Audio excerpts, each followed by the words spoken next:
여러분, 안녕하세요. 오늘은 조금 무겁지만 정말 중요한 이야기를 하려고 합니다.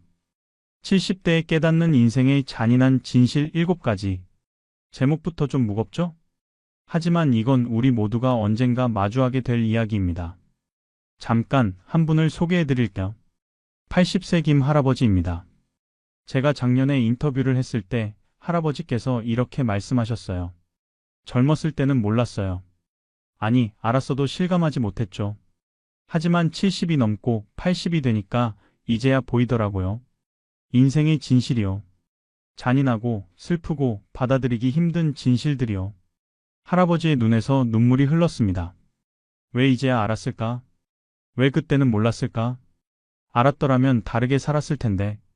여러분, 인생에는 나이 들어야만 보이는 것들이 있습니다. 젊을 때는 아무리 말해줘도 실감하지 못해요. 직접 겪어야, 그 나이가 되어야 알 수 있는 것들이죠.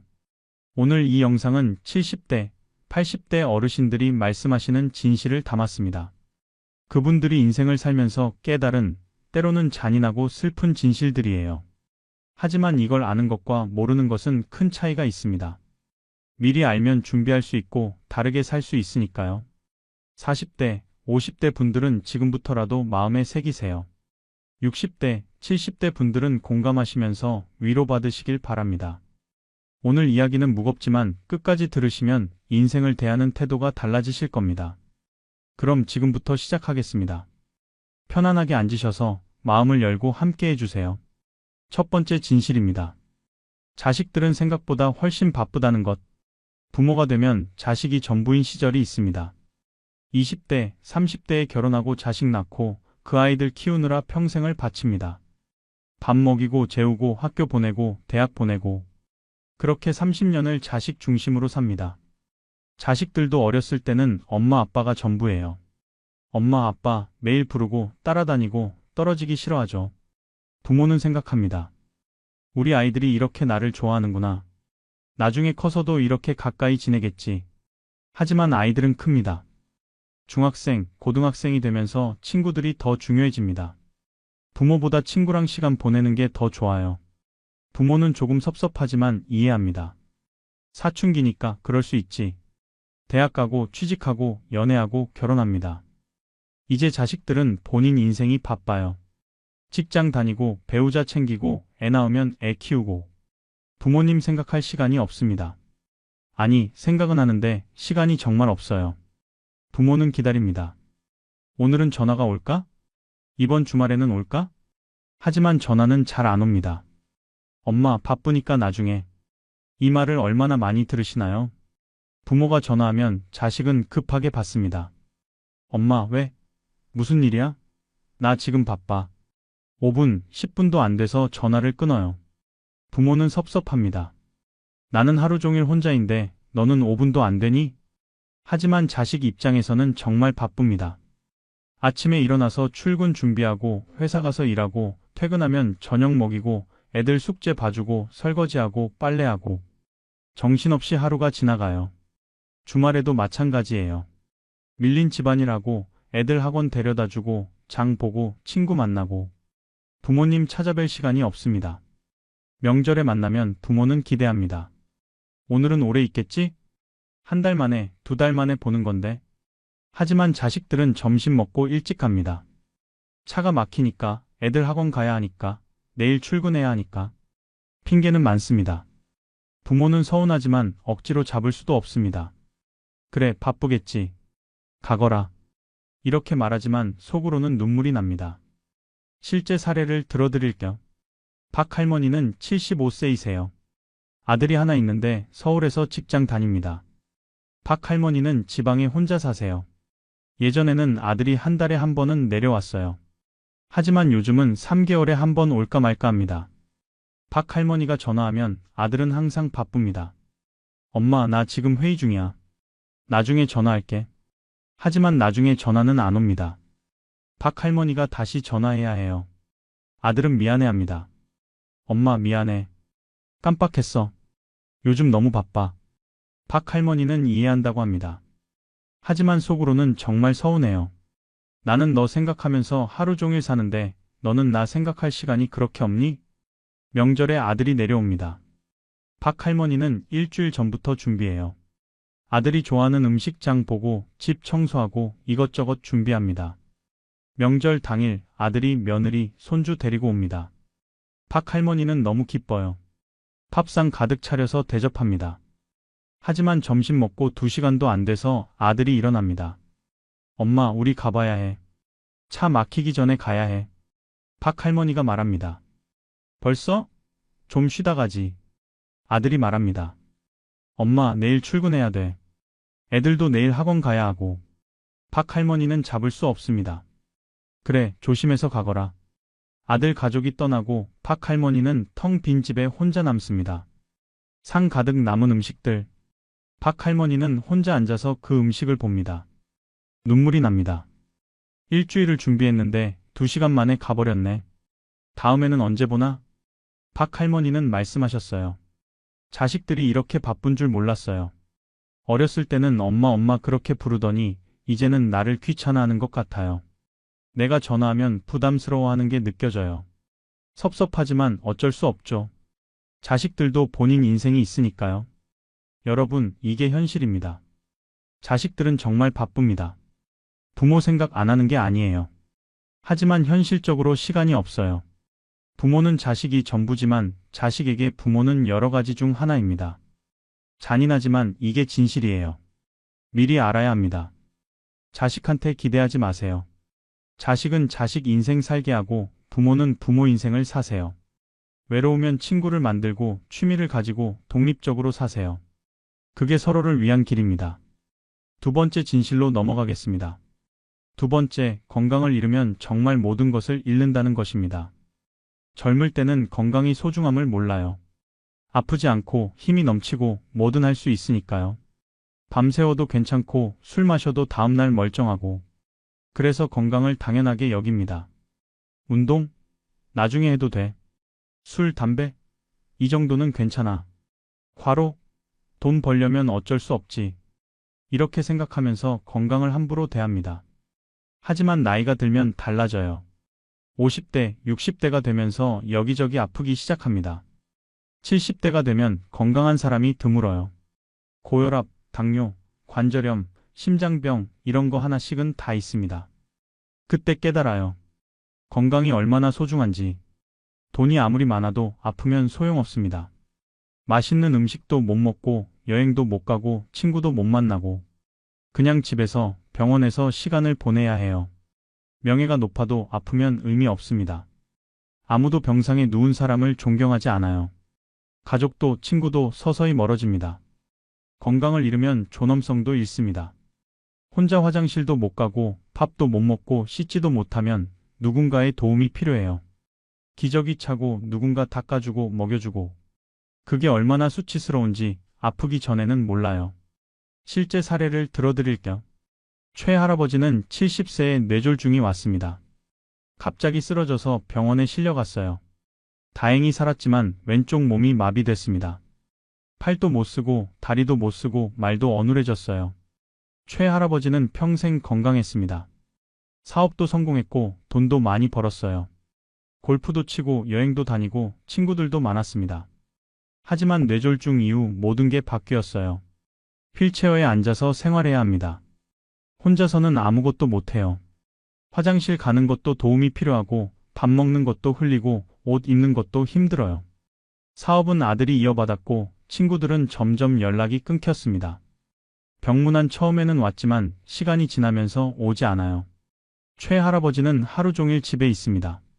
재활치료 받으러 병원 가는 것 외에는 할 게 없어요. 텔레비전 보고 창밖 보고 그게 전부입니다. 최 할아버지는 말씀하셨어요. 돈이 뭐가 중요해요. 명예가 뭐가 중요해요. 건강을 잃으니까 아무것도 의미가 없더라고요. 그때 알았어요. 건강이 최고라는 걸. 젊었을 때 운동 좀 할 걸, 술 좀 덜 마실 걸, 담배 좀 안 피울 걸. 매일 후회합니다. 하지만 이미 늦었어요. 망가진 몸은 되돌릴 수 없어요. 여러분, 건강은 한번 잃으면 되돌릴 수 없습니다. 젊을 때는 실감하지 못해요. 하지만 나이 들어 아프면 그때야 깨달아요. 건강이 전부였다는 것을요. 지금부터라도 건강을 챙기세요. 운동하고 금연하고 절주하고 정기 검진 받으세요. 건강할 때 건강을 지켜야 합니다. 아프고 나서는 늦어요. 세 번째 진실로 넘어가겠습니다. 세 번째, 돈이 없으면 존중도 함께 사라진다는 것입니다. 이건 정말 슬프고 잔인한 진실이에요. 우리는 흔히 말합니다. 가족은 무조건적인 사랑이다. 혈육은 배신하지 않는다. 효도는 자식의 의무다. 하지만 현실은 다릅니다. 돈이 있을 때와 없을 때 대우가 완전히 달라요. 부모가 경제력이 있으면 자식들이 존중합니다. 의견을 물어보고 결정에 참여시키고 잘 모십니다. 하지만 부모가 가난하면 대우가 달라집니다. 의견을 무시하고 결정에서 배제하고 귀찮아합니다. 형제들끼리 모임이 있어도 가난한 부모는 초대받지 못해요. 밥값 내기 부담스럽고 분위기 어색해지니까요. 경조사도 마찬가지예요. 부유한 친척은 환영받지만 가난한 친척은 부담스러워합니다. 축의금, 조의금을 제대로 못 낼 거니까요. 손주들도 다르게 반응합니다. 부유한 할아버지 할머니는 좋아합니다. 용돈도 많이 주고 선물도 사주고 맛있는 것도 사주니까요. 하지만 가난한 할아버지 할머니는 별로 안 좋아해요. 용돈도 안 주고 선물도 없고 오히려 부모한테 부담만 되니까요. 실제 사례를 들어드릴게요. 정 할아버지는 78세이세요. 평생 성실하게 살았지만 노후 준비를 못했습니다. 지금은 기초연금 30만 원으로 살고 계세요. 아들이 셋 있는데 모두 결혼해서 잘 살고 있습니다. 예전에는 아들들이 정 할아버지를 모시려고 했어요. 하지만 지금은 서로 미루기 바쁩니다. 형님이 모시세요. 동생이 모시세요. 이렇게 떠넘기죠. 아들들이 모이면 정 할아버지는 초대받지 못합니다.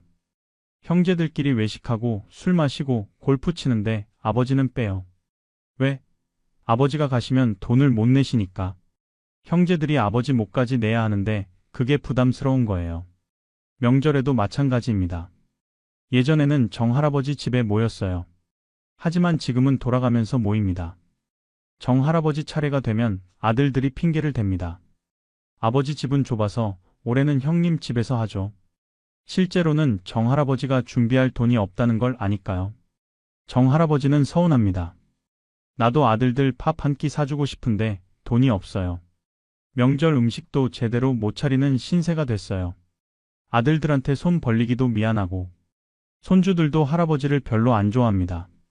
친구들은 할아버지한테 용돈 10,000원, 50,000원씩 받는데 자기는 못 받으니까요. 할아버지 생신에도 손주들이 잘 안 옵니다. 부모가 가라고 해도 핑계대고 안 가요. 정 할아버지는 말씀하셨어요. 돈이 있을 때는 모두가 나를 존중했어요.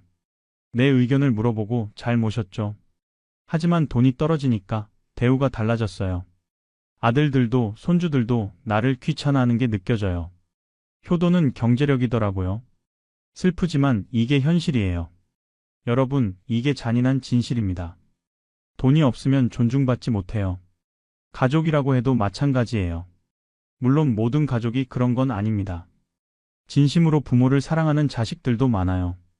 하지만 현실적으로 경제력은 발언권이고 존중의 기준이 됩니다. 그래서 노후 자금이 중요한 거예요. 돈이 있어야 독립적으로 살 수 있고 자식한테 짐이 안 되고 존중받을 수 있습니다. 네 번째 진실로 넘어가겠습니다. 네 번째, 친구가 가족보다 더 소중할 수 있다는 것입니다. 이건 많은 분들이 놀라워하시는 진실이에요. 평생 가족이 최고라고 생각하고 살았는데 70이 넘어서 깨닫습니다. 친구가 가족보다 더 소중할 수 있다는 것을요. 가족은 의무입니다. 자식은 부모를 봉양해야 하고 부모는 자식을 사랑해야 하고 이건 도덕적 의무예요. 하지만 친구는 선택입니다. 의무가 아니라 선택으로 만나고 선택으로 시간을 보냅니다. 그래서 더 편하고 더 진심일 수 있어요. 자식들은 바쁩니다. 한 달에 한 번 보기도 힘들어요. 전화도 5분, 10분이 전부죠. 하지만 친구는 자주 만납니다. 일주일에 한 번, 2주에 한 번, 시간 맞춰서 만나요. 함께 산책하고 밥 먹고 차 마시고 이야기합니다. 외로울 때 자식한테 전화하면 바쁘다고 합니다. 하지만 친구한테 전화하면 바로 만나자고 해요. 같이 시간을 보내고 이야기를 들어주고 위로해줍니다. 고민이 있을 때도 마찬가지예요. 자식한테 말하면 걱정시키기 싫고 짐이 될까봐 말 못합니다. 하지만 친구한테는 편하게 말해요. 같은 나이니까, 비슷한 고민을 하니까 이해해주거든요. 자식은 혈육이지만 세대 차이가 있습니다. 생각도 다르고 가치관도 다르고 대화가 안 통할 때가 많아요. 하지만 친구는 같은 시대를 살았습니다. 같은 경험을 하고 같은 문화를 공유하고 대화가 잘 통해요. 실제 사례를 들어드릴게요. 조할머니는 75세이세요. 자식이 둘 있는데 둘 다 해외에 살아요. 1년에 한 번 볼까 말까 합니다. 전화는 가끔 오는데 시차 때문에 통화하기도 어려워요. 조할머니는 처음에는 정말 외로웠습니다. 자식들 보고 싶고 손주들 보고 싶고 하지만 자식들은 바쁘고 한국 올 시간도 없어요. 그때 조할머니는 옛 친구를 다시 만났습니다. 고등학교 동창인데 50년 만에 우연히 복지관에서 만난 거예요. 두 사람은 금방 친해졌습니다. 일주일에 두세 번씩 만나서 산책하고 차 마시고 이야기합니다. 조할머니는 친구한테 모든 걸 이야기해요. 자식들이 보고 싶다는 것, 외롭다는 것, 건강이 걱정된다는 것. 친구는 다 들어주고 공감해주고 위로해줍니다. 친구도 비슷한 상황이거든요. 자식들이 바쁘고 혼자 사는 것도 비슷하고 두 사람은 서로 의지하게 됐습니다. 아플 때도 친구가 병원 데려다주고 외로울 때도 친구가 전화해주고 지금 조할머니한테는 친구가 가족보다 더 소중합니다. 자식보다 더 자주 만나고 더 많은 시간을 보내고 더 깊은 이야기를 나눠요. 조할머니는 말씀하셨어요. 자식들 사랑하지만 현실적으로 자주 못 봐요. 하지만 친구는 언제든 만날 수 있어요. 나이 들어서 친구가 이렇게 소중한 줄 몰랐어요. 가족은 의무지만 친구는 선택이고 그래서 더 진심이에요. 여러분, 친구를 소중히 하세요. 젊을 때 친구 관계를 잘 유지하세요. 나이 들어서 친구가 정말 중요합니다. 자식은 바쁘고 배우자는 먼저 갈 수도 있어요. 친구만이 끝까지 함께 할 수 있습니다.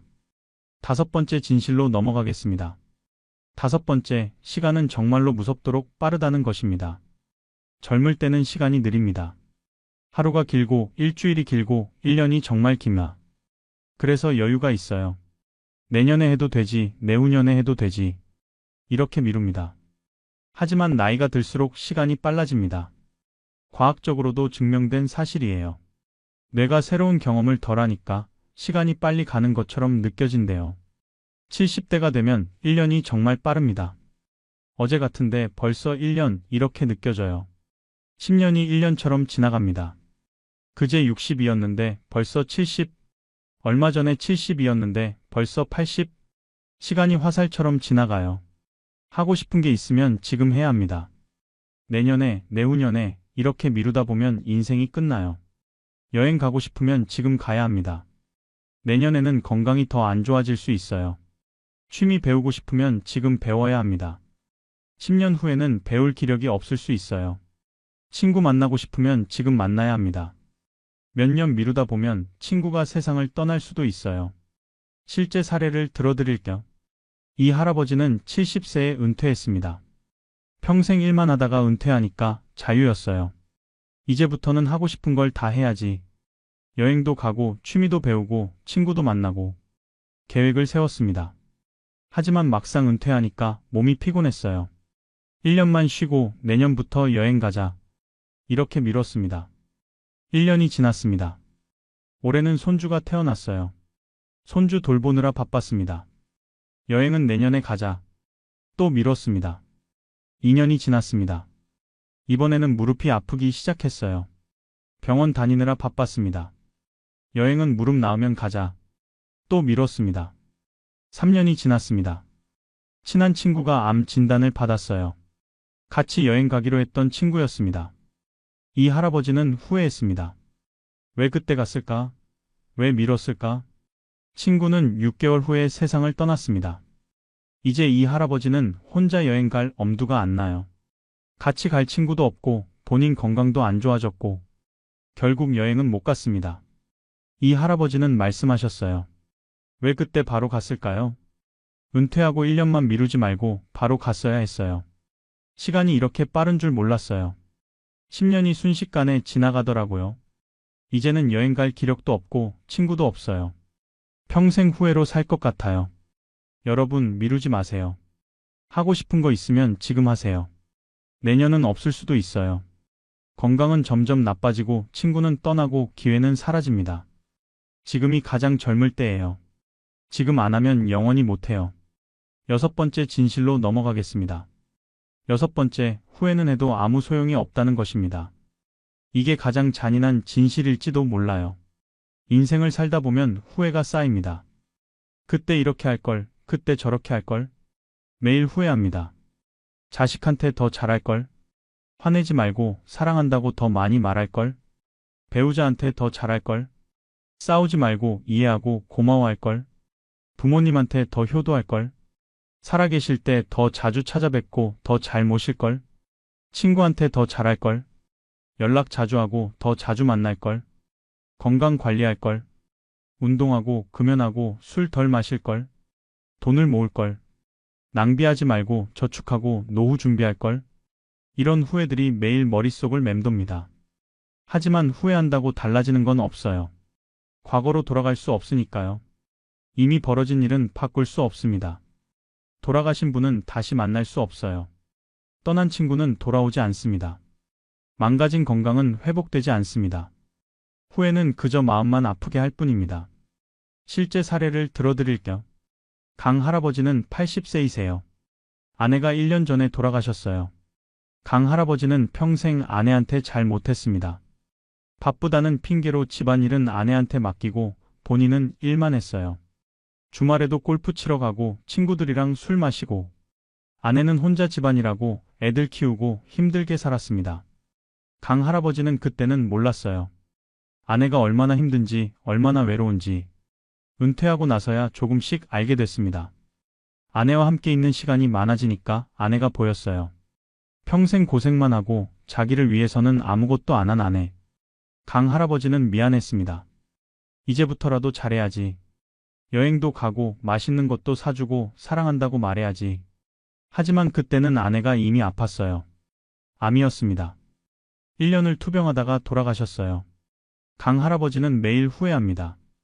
왜 그때 잘해주지 않았을까? 왜 평생 고생만 시켰을까? 왜 사랑한다고 말하지 않았을까? 이제 와서 후회해봤자 소용없습니다. 아내는 돌아오지 않아요. 다시 잘해줄 기회도 없습니다. 강 할아버지는 말씀하셨어요. 매일 후회해요. 매일 아내 생각하면서 울어요. 하지만 후회한다고 아내가 돌아오나요? 아무 소용없어요. 그냥 마음만 아플 뿐이에요. 여러분, 후회하지 않으려면 지금 잘하세요. 지금 사랑하는 사람한테 잘하세요. 나중에 후회하지 말고 지금 실천하세요. 사랑한다고 말하고 고맙다고 말하고 미안하다고 말하세요. 잘못했으면 용서 구하고 화해하세요. 나중은 없을 수도 있어요. 지금이 마지막 기회일 수도 있습니다. 7번째, 마지막 진실입니다. 7번째, 결국 혼자 태어나고 혼자 죽는다는 것입니다. 이게 가장 잔인하고 가장 슬픈 진실입니다. 우리는 혼자 태어납니다. 엄마 뱃속에서 나올 때 혼자 나와요. 그리고 혼자 죽습니다. 누구도 함께 갈 수 없어요. 가족도 친구도 아무도요. 젊을 때는 이 진실을 실감하지 못합니다. 가족이 있고 친구가 있고 혼자가 아닌 것 같거든요. 하지만 나이가 들면 알게 됩니다. 결국 혼자라는 것을요. 배우자가 먼저 갈 수도 있어요. 친구들도 하나둘 세상을 떠납니다. 자식들은 본인 인생에 바빠서 곁에 없습니다. 병원에 입원하면 처음에는 가족들이 찾아옵니다. 하지만 시간이 지나면서 방문이 뜸해져요. 일주일에 한 번, 한 달에 한 번. 결국 혼자 병상에 누워있게 됩니다. 죽음 앞에서는 정말 혼자예요. 아무리 사랑하는 사람이 곁에 있어도 죽는 건 혼자입니다. 그 두려움, 그 고독을 함께 나눌 수 없어요. 혼자 견뎌야 합니다. 실제 사례를 들어드릴게요. 윤할머니는 85세에 세상을 떠나셨습니다. 마지막 1년은 병원에서 보냈어요. 처음 3개월은 자식들이 매일 찾아왔습니다. 간병인도 고용하고 잘 돌봤어요. 하지만 시간이 지나면서 방문이 줄어들었습니다. 자식들도 일하고 애들 키우고 바쁘니까요. 일주일에 한 번 오다가 2주에 한 번으로 줄었습니다. 윤할머니는 대부분의 시간을 혼자 보냈어요. 간병인이 있지만 간병인은 일하러 온 사람이에요. 진심으로 대화할 수 없습니다. 윤할머니는 혼자 천장을 보면서 시간을 보냈습니다. 언제 죽을까? 죽으면 어떻게 될까? 이런 생각만 했어요. 무서웠습니다. 혼자 죽는다는 게 너무 무서웠어요. 마지막 날 윤할머니는 혼자 병실에 있었습니다. 새벽이었고 간병인은 잠들어 있었어요. 자식들은 집에 있었고요. 윤할머니는 혼자 눈을 감았습니다. 아침에 간병인이 깨어나서 발견했을 때 윤할머니는 이미 돌아가신 후였어요. 자식들이 급히 달려왔지만 이미 늦었습니다. 윤할머니는 혼자 마지막을 맞이한 거예요. 여러분, 이게 현실입니다. 결국 우리는 혼자입니다. 혼자 태어나고 혼자 살고 혼자 죽습니다. 가족이 있어도 친구가 있어도 그 순간만큼은 혼자예요. 잔인하지만 받아들여야 합니다. 그렇다고 절망할 필요는 없어요. 혼자지만 의미 있게 살 수 있습니다. 사랑하는 사람들과 좋은 시간을 보내고 의미 있는 일을 하고 후회 없이 살면 됩니다. 죽음은 두렵지만 잘 산 인생은 평화로운 죽음을 가져다 줍니다. 자, 여기까지 7가지 진실을 말씀드렸습니다. 이제 마무리하겠습니다. 오늘 우리가 이야기한 70대에 깨닫는 인생의 잔인한 진실 7가지. 첫째, 자식들은 생각보다 훨씬 바쁘다. 둘째, 건강을 잃으면 정말 모든 것을 잃는다. 셋째, 돈이 없으면 존중도 함께 사라진다. 넷째, 친구가 가족보다 더 소중할 수 있다. 다섯째, 시간은 정말로 무섭도록 빠르다. 여섯째, 후회는 해도 아무 소용이 없다. 일곱째, 결국 혼자 태어나고 혼자 죽는다. 이 진실들은 잔인합니다. 받아들이기 힘들고 슬프고 때로는 절망적으로 느껴지기도 해요. 하지만 이걸 알고 사는 것과 모르고 사는 것은 큰 차이가 있습니다. 미리 알면 준비할 수 있습니다. 자식한테 기대하지 말고 독립적으로 살 수 있고, 건강을 미리 챙길 수 있고, 노후 자금을 준비할 수 있고, 친구 관계를 잘 유지할 수 있고, 하고 싶은 일을 미루지 않고 후회 없이 살 수 있고, 죽음을 받아들이고 준비할 수 있습니다. 젊은 세대 여러분, 지금부터 준비하세요. 건강 챙기고 돈 모으고 친구 관계 유지하고 하고 싶은 거 미루지 마세요. 가족한테 사랑한다고 말하고 후회 없이 사세요.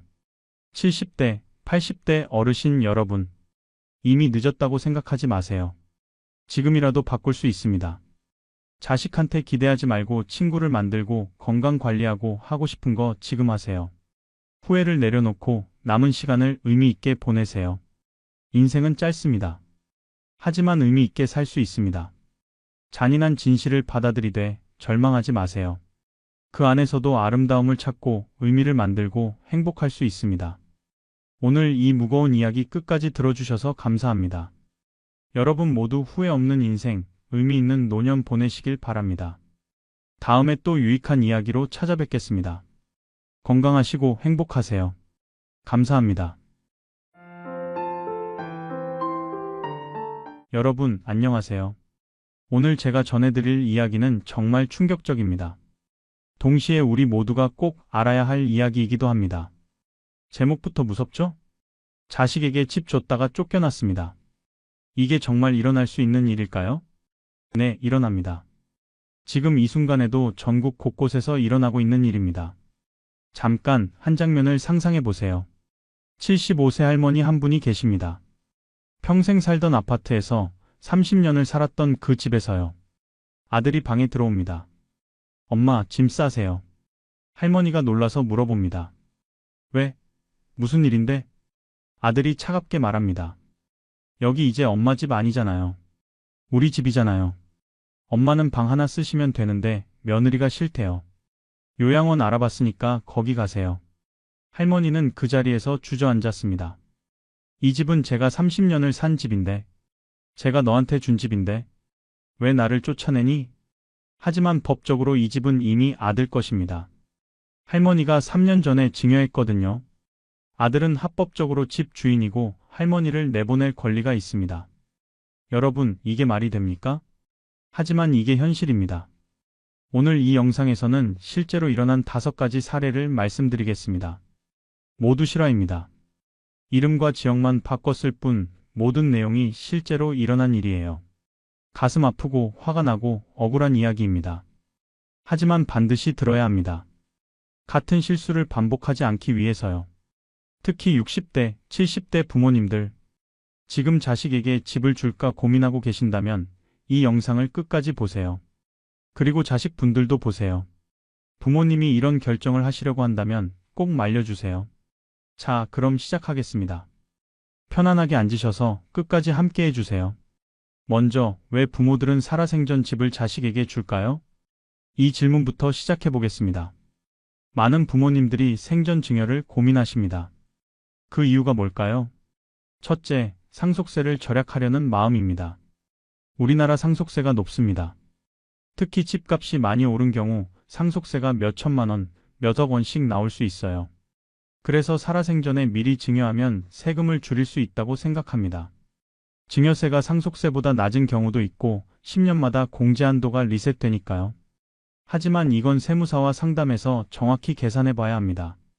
자칫하면 오히려 손해볼 수도 있어요. 둘째, 자식 사랑의 표현입니다. 내가 죽기 전에 자식한테 뭔가 해주고 싶은 마음이죠. 자식이 힘들게 사는 걸 보면 부모 마음이 아픕니다. 집이라도 줘서 안정적으로 살게 하고 싶은 거예요. 특히 자식이 전세 살거나 월세 살면 부모는 마음이 편하지 않습니다. 내 집이 있는데 내가 살다가 죽으면 어차피 자식 거니까 지금 주자. 이렇게 생각하는 겁니다. 셋째, 효도를 기대하며 줍니다. 솔직히 말하면 조건부예요. 집을 주면 자식이 효도할 거라고 기대합니다. 집을 받았으니 나를 잘 모실 거야. 나중에 내가 아프면 돌봐줄 거야. 같이 살면서 편하게 살 거야. 이런 기대를 하는 거죠. 하지만 이건 법적 구속력이 없습니다. 집을 줬다고 해서 자식이 부양할 의무가 생기는 건 아니에요. 넷째, 며느리나 사위에게 잘 보이려고 줍니다. 특히 며느리한테 잘 보이고 싶은 마음이 큽니다. 시어머니로서 며느리한테 미움받기 싫고 좋은 시어머니로 보이고 싶어요. 그래서 큰 선물을 하는 겁니다. 집을 주면 며느리가 좋아할 거야. 그러면 우리 관계도 좋아지고 며느리가 나를 잘 대할 거야. 이렇게 생각합니다. 하지만 현실은 정반대인 경우가 많아요. 집을 받고 나면 오히려 시어머니를 귀찮아하는 며느리도 있습니다. 이제 집도 받았으니 더 이상 참을 필요가 없다고 생각하는 거죠. 이런 이유들로 많은 부모님들이 생전 증여를 결정합니다. 하지만 이 결정이 인생 최악의 선택이 되는 경우가 많습니다.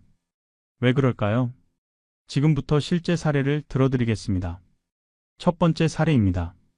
장남에게 집 줬다가 요양원 보내진 박 할머니 이야기입니다. 박 할머니는 올해 78세이세요. 남편은 10년 전에 돌아가시고 혼자 사셨어요.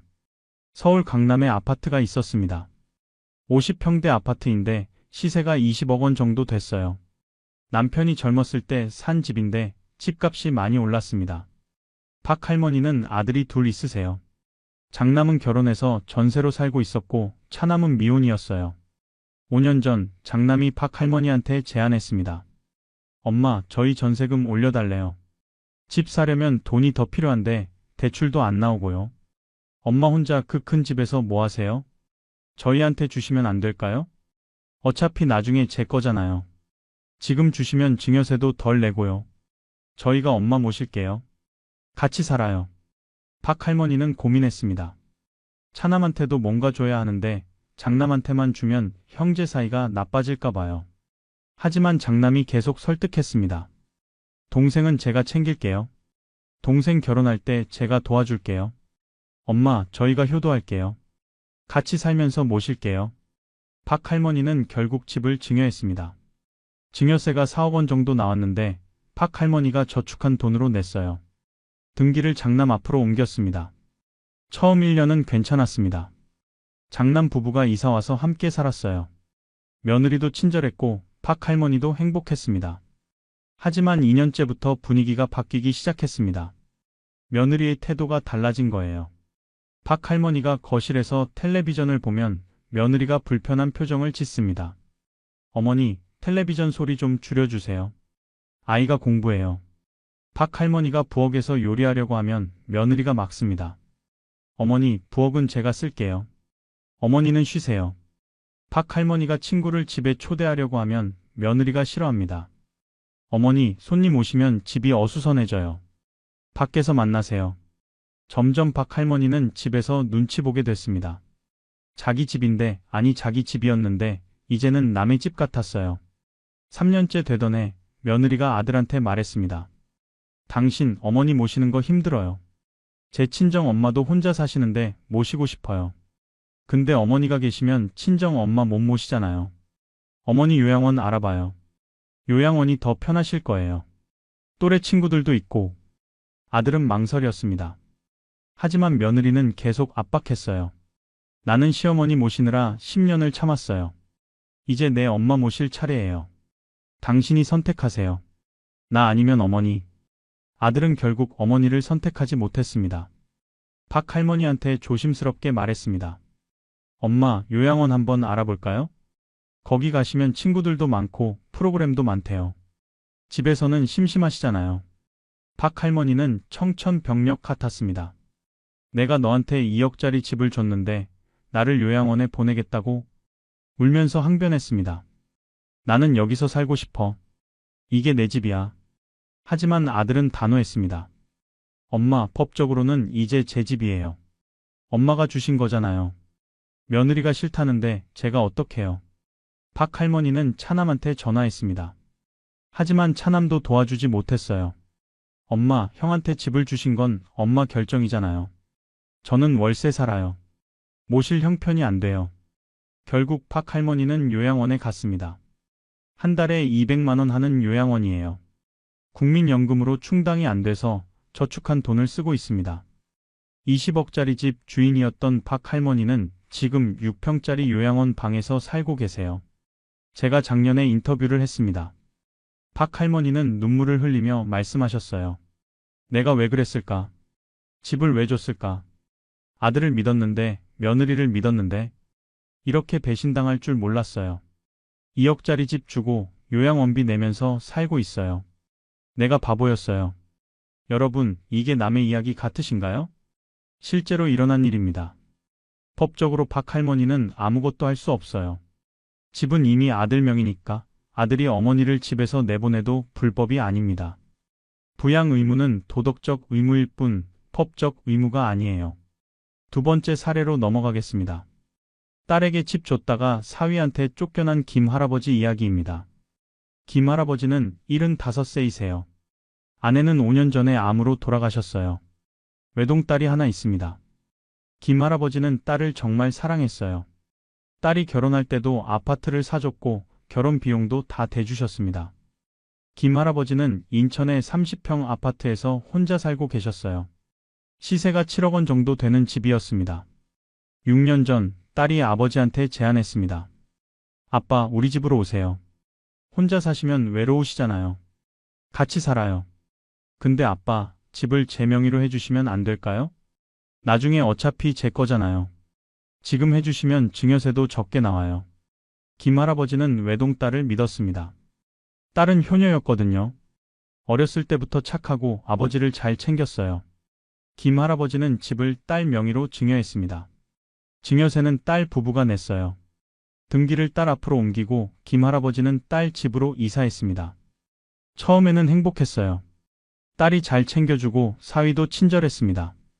손주들도 귀엽고 가족이 함께 있으니까 외롭지 않았어요. 하지만 2년이 지나면서 분위기가 바뀌었습니다.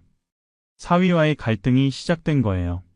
사소한 일로 의견이 충돌했습니다. 손주 교육 문제, 생활 방식, 집안일 분담 이런 거요. 김 할아버지는 나름대로 의견을 말했는데 사위가 불편해했습니다.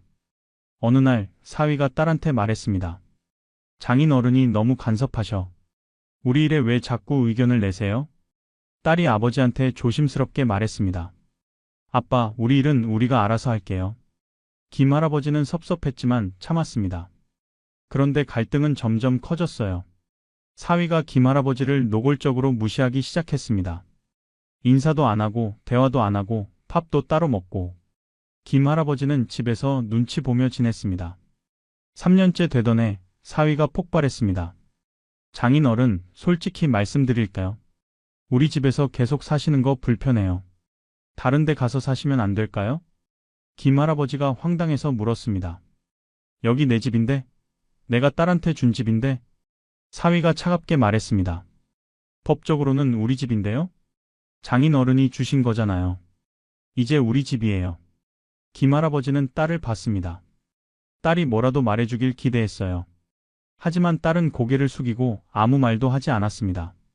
김할아버지는 그 순간 깨달았어요. 딸도 본인 편이 아니구나. 결국 김할아버지는 집을 나왔습니다. 7억짜리 아파트를 딸한테 준 지 3년 만에 쫓겨난 거예요. 지금은 월세 50만 원짜리 원룸에서 혼자 살고 계십니다. 국민연금 70만 원으로 생활하시는데 빠듯합니다. 딸과는 거의 연락이 없어요. 명절에 전화 한 통 오는 게 전부입니다. 김할아버지는 말씀하셨어요. 딸을 믿었는데 사위가 이럴 줄 몰랐어요. 딸도 날 버릴 줄 몰랐고요. 7억짜리 집 주고 월세방에서 늙어가고 있어요. 내 인생이 왜 이렇게 됐나 싶어요. 여러분, 외동딸한테 주면 안전할 거라고 생각하시나요? 아닙니다. 사위와의 관계도 변수예요. 그리고 딸이 아버지 편을 들어줄 거라는 보장도 없습니다. 딸도 본인 가정이 우선이니까요. 세 번째 사례로 넘어갑니다. 아들 이혼 후 며느리가 집 주인 된 이 할아버지 이야기입니다. 이 할아버지는 72세이세요. 아내와 함께 서울 변두리 아파트에 살고 계셨어요. 시세가 8억 원 정도 되는 집이었습니다. 아들이 하나 있는데 결혼해서 전세로 살고 있었어요. 8년 전 아들 부부한테 집을 증여했습니다. 아들과 며느리 공동 명의로요. 왜 공동 명의로 했을까요? 며느리가 요청했기 때문입니다. 어머니, 요즘은 다 부부 공동 명의로 해요. 제 이름도 넣어주세요. 이 할아버지 부부는 며느리 마음 상할까봐 그렇게 했습니다. 증여하고 나서도 계속 그 집에서 같이 살았어요. 등기만 아들 부부 명의로 바뀐 거고 실제로는 계속 살았습니다. 5년 동안은 별 문제가 없었어요. 그런데 5년째 되던 해 아들이 이혼하겠다고 했습니다. 며느리와 성격 차이로 자주 싸웠고 결국 이혼 소송을 했어요. 재산 분할 문제가 불거졌습니다. 아파트가 부부 공동 명의니까 며느리가 절반의 권리를 주장했어요. 이 할아버지는 당황했습니다. 이건 우리가 준 집인데 며느리가 왜 권리를 주장해? 하지만 법은 며느리 편이었습니다. 공동 명의로 돼 있으니 며느리도 절반의 소유자예요.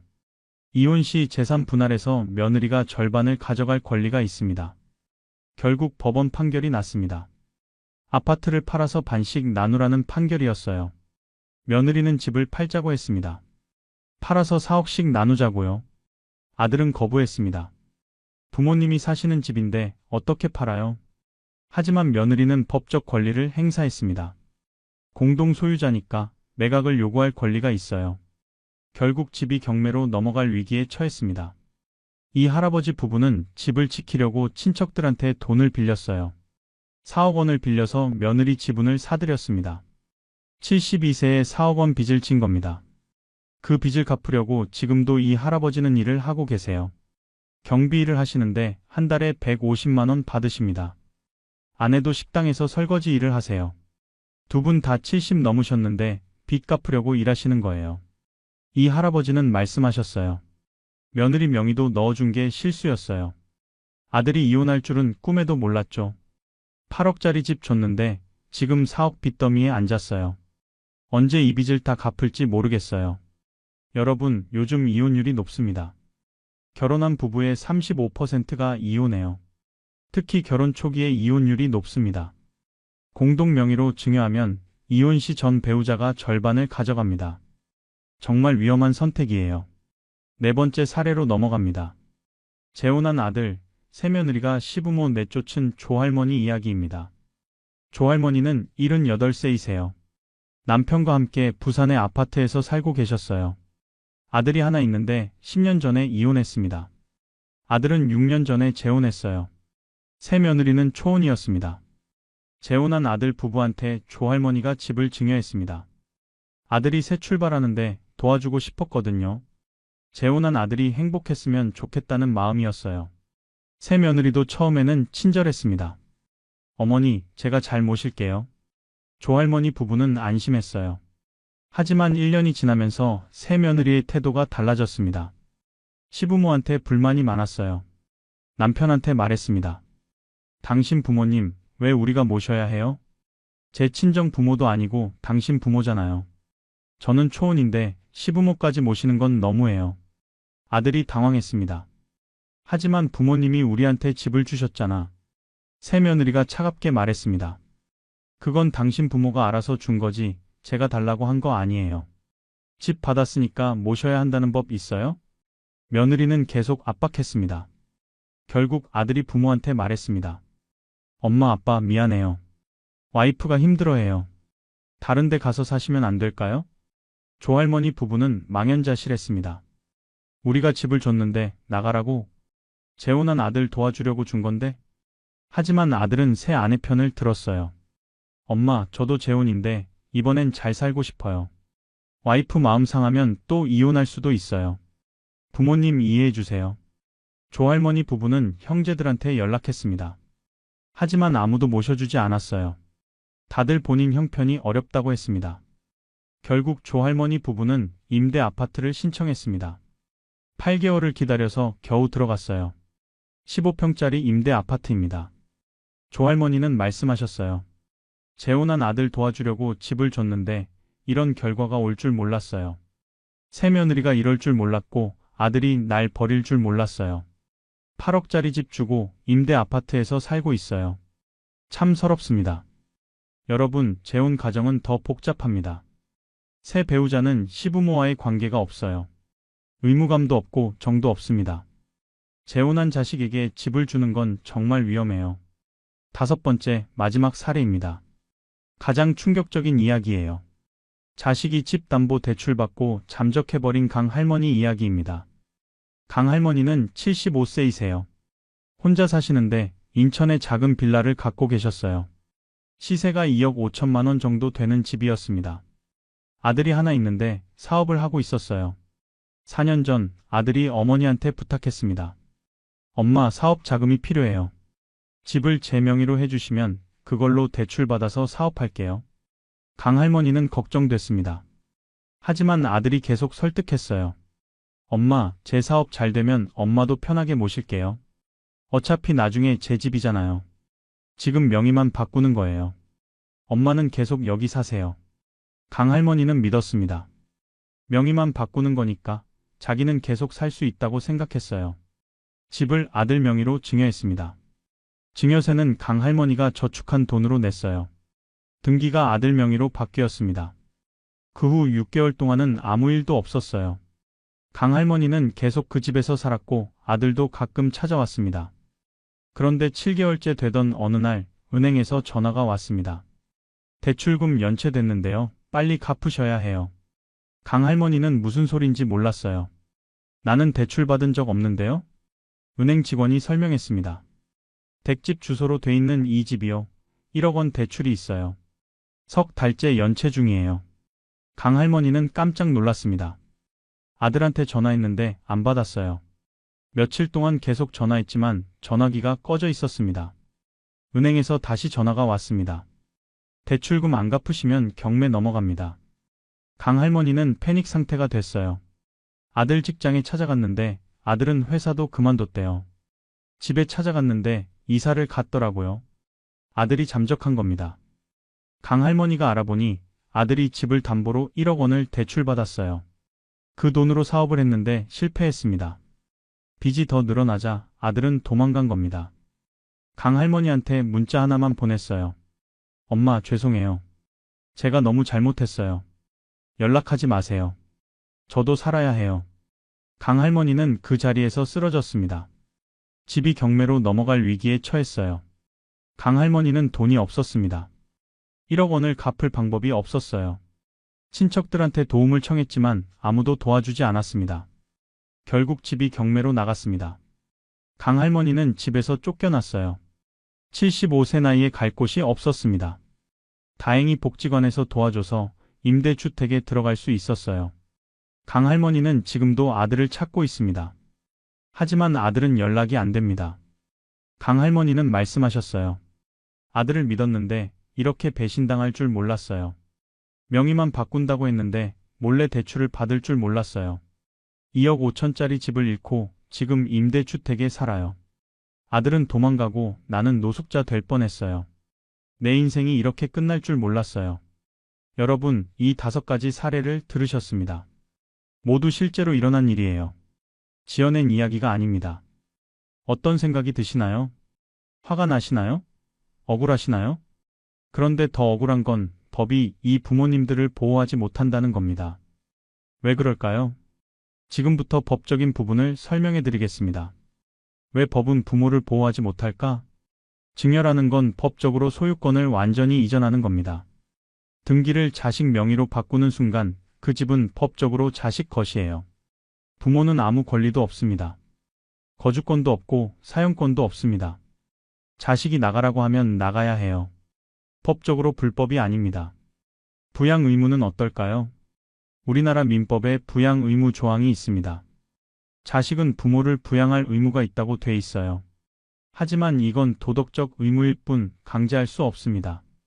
부모가 자식을 상대로 부양료 청구 소송을 할 수는 있어요. 하지만 승소해도 받을 수 있는 돈이 적습니다. 한 달에 30만 원, 50만 원 수준이에요. 그것도 자식이 경제력이 있을 때만 가능합니다. 자식이 없다고 하면 방법이 없어요. 거주권은 어떨까요? 증여할 때 거주권을 설정할 수 있습니다.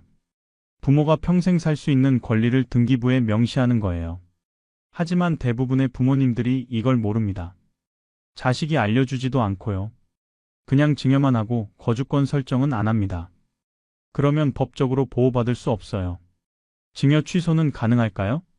원칙적으로 증여는 취소할 수 없습니다. 한 번 준 건 되돌릴 수 없어요. 예외적으로 취소할 수 있는 경우가 있습니다.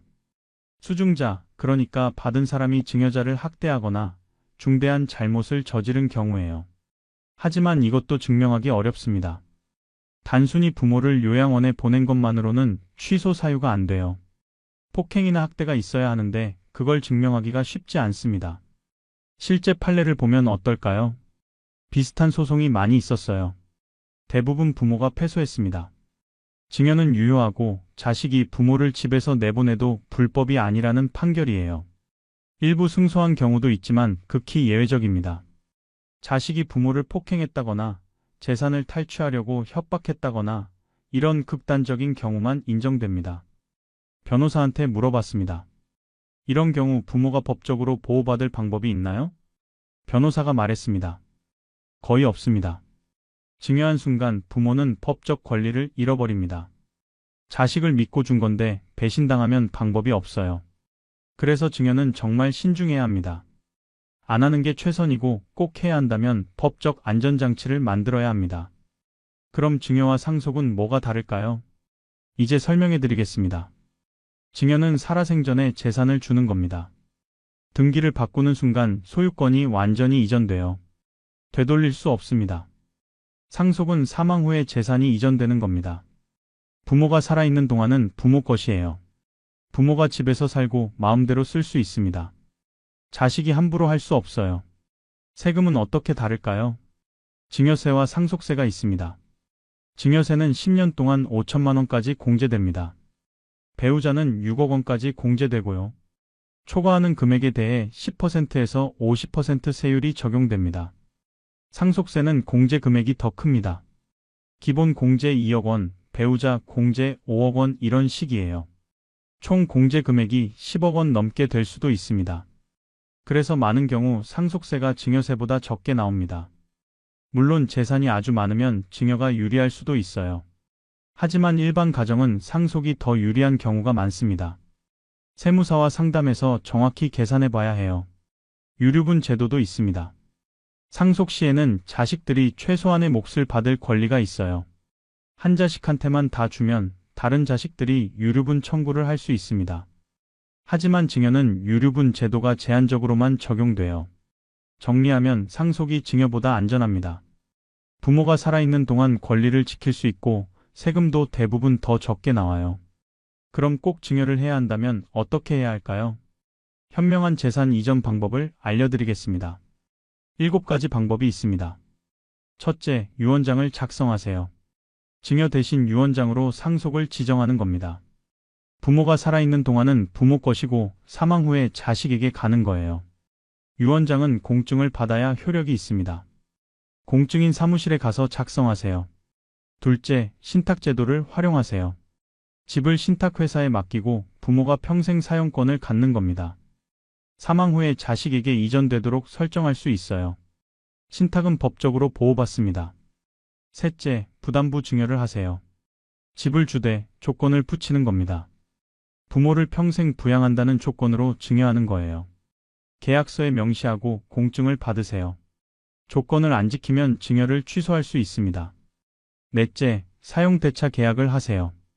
증여하지 말고 무료로 빌려주는 계약을 하는 겁니다. 집은 여전히 부모 것이고 자식이 사용만 하는 거예요. 계약서에 명시하세요. 다섯째, 거주권을 설정하세요. 증여하더라도 부모의 평생 거주권을 등기부에 명시하세요. 그러면 자식이 함부로 못 내쫓습니다. 여섯째, 조건부 증여를 하세요. 특정 조건이 충족되면 증여한다는 계약을 하세요. 예를 들어 부모가 사망할 때까지 잘 모시면 증여한다는 식이에요. 일곱째, 전문가 상담을 받으세요. 변호사, 세무사, 재무설계사와 상담하세요. 각자의 상황에 맞는 최선의 방법을 찾아야 합니다. 혼자 판단하지 마세요. 자식 말만 듣고 결정하지도 마세요. 제3자의 객관적인 조언이 필요합니다. 여러분, 여기까지 긴 이야기를 들어주셨습니다. 이제 마무리하겠습니다. 오늘 우리는 5가지 충격적인 실화를 들었습니다. 첫째, 장남에게 2억짜리 집 줬다가 요양원 보내진 박 할머니. 둘째, 외동딸에게 7억짜리 집 줬다가 사위한테 쫓겨난 김 할아버지. 셋째, 아들 이혼 후 며느리한테 집의 절반 빼앗긴 이 할아버지. 넷째, 재혼한 아들의 새며느리한테 쫓겨난 조할머니. 다섯째, 아들이 집 담보 대출 받고 잠적해버린 강 할머니. 이 모든 분들의 공통점이 뭘까요? 자식을 믿었다는 겁니다. 자식이 효도할 거라고, 같이 살 거라고, 잘 모실 거라고 믿었어요. 하지만 현실은 달랐습니다. 집을 준 순간 자식의 태도가 변했어요. 며느리, 사위가 개입했고, 이혼이나 재혼이 변수가 됐고, 심지어 사기를 당했습니다. 그리고 법은 이 부모님들을 보호하지 못했어요. 여러분께 말씀드립니다. 절대 하지 마세요. 살아생전에 집을 자식에게 주지 마세요. 자식이 아무리 효자, 효녀라고 해도 미래는 알 수 없습니다. 며느리, 사위가 어떤 사람인지 10년, 20년 후에 어떻게 변할지 아무도 모릅니다. 집은 여러분의 마지막 보루입니다. 집이 있어야 안심하고 살 수 있어요. 집을 지키세요. 죽을 때까지 본인 명의로 갖고 계세요.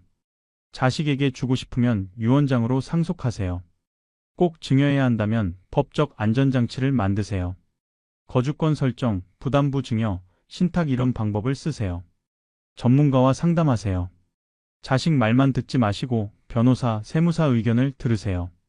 그리고 자식 분들께도 말씀드립니다. 부모님께 집을 달라고 하지 마세요. 그게 부모님을 위험에 빠뜨리는 겁니다. 정받고 싶으면 부모님이 돌아가신 후에 상속받으세요.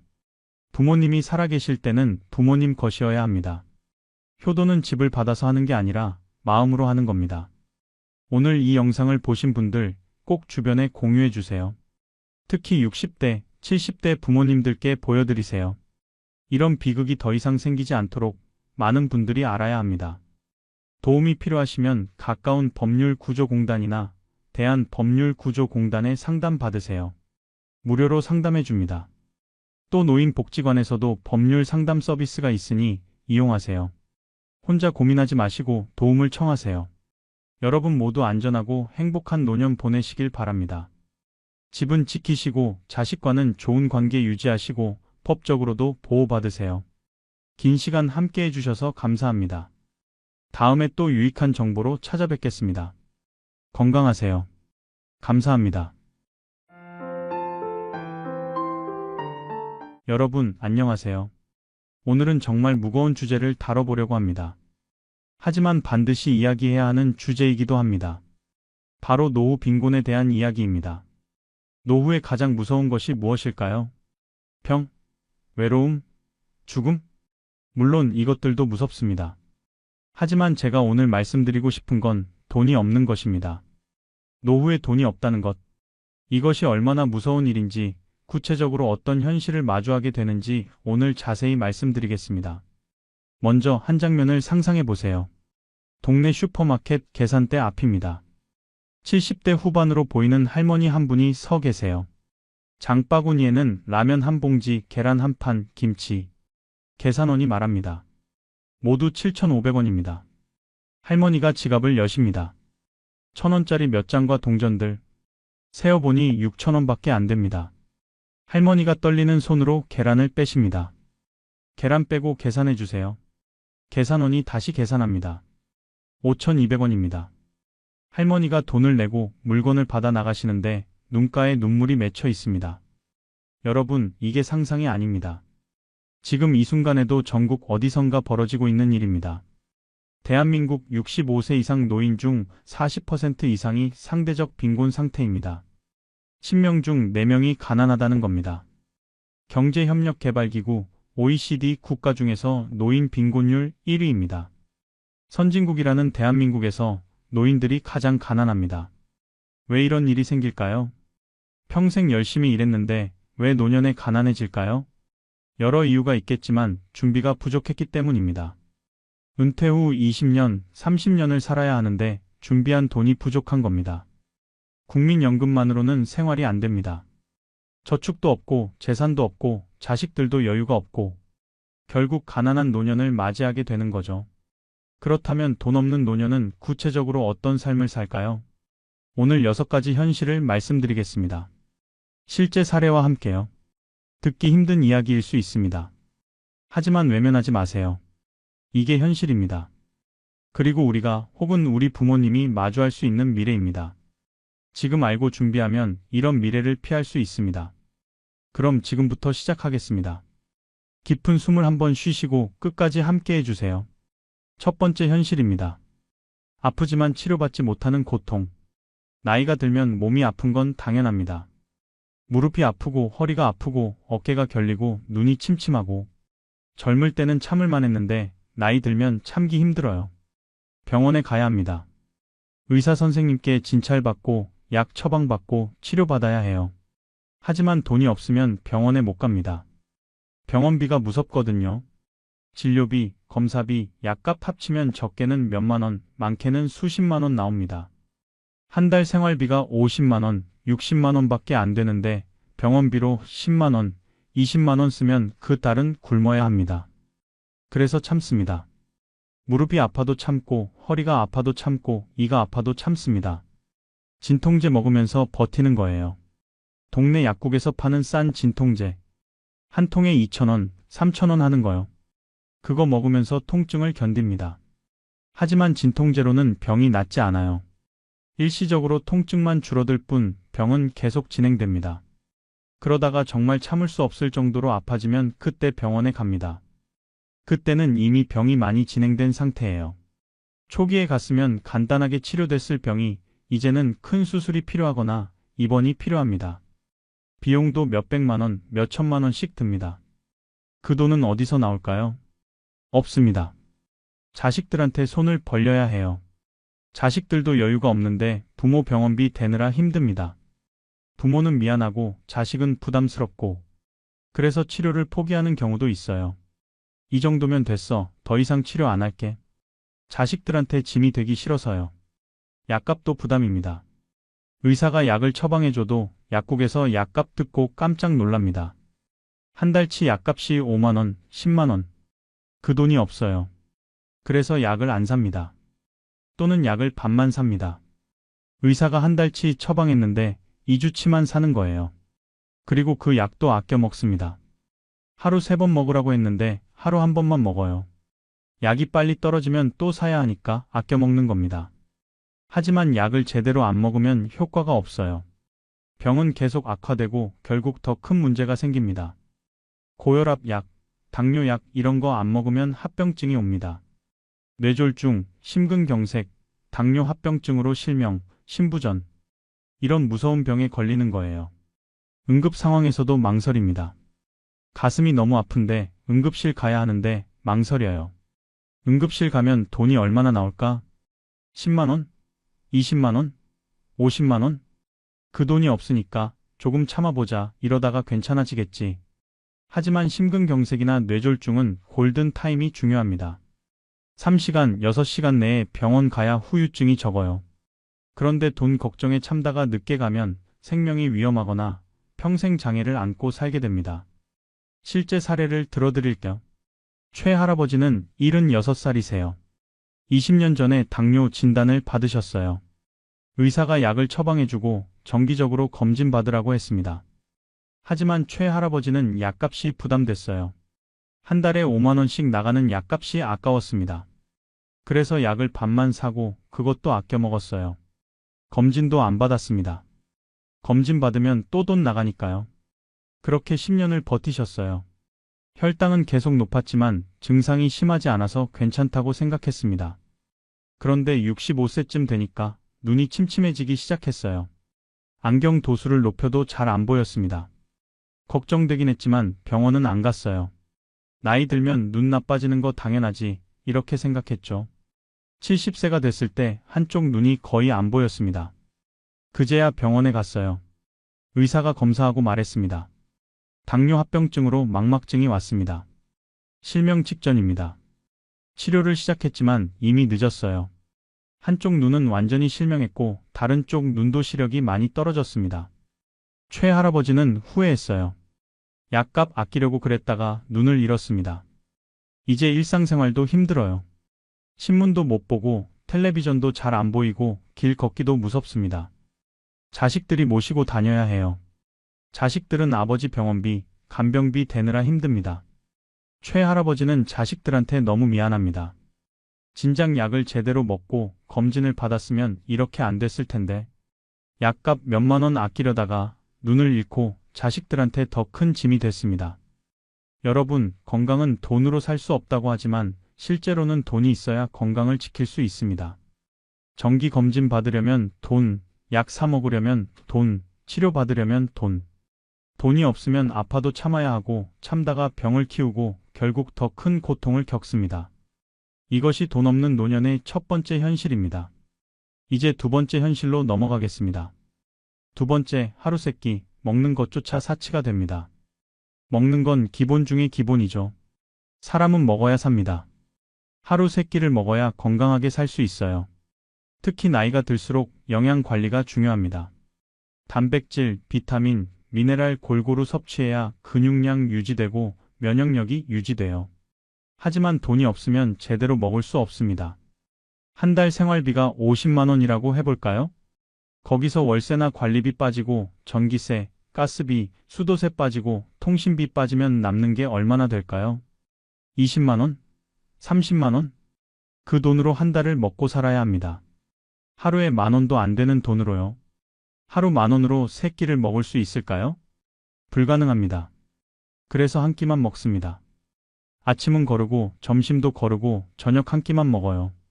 그것도 제대로 된 식사가 아니라 라면 하나, 김밥 한 줄, 주먹밥 하나. 이렇게 끼니를 때웁니다. 영양은 생각도 못해요.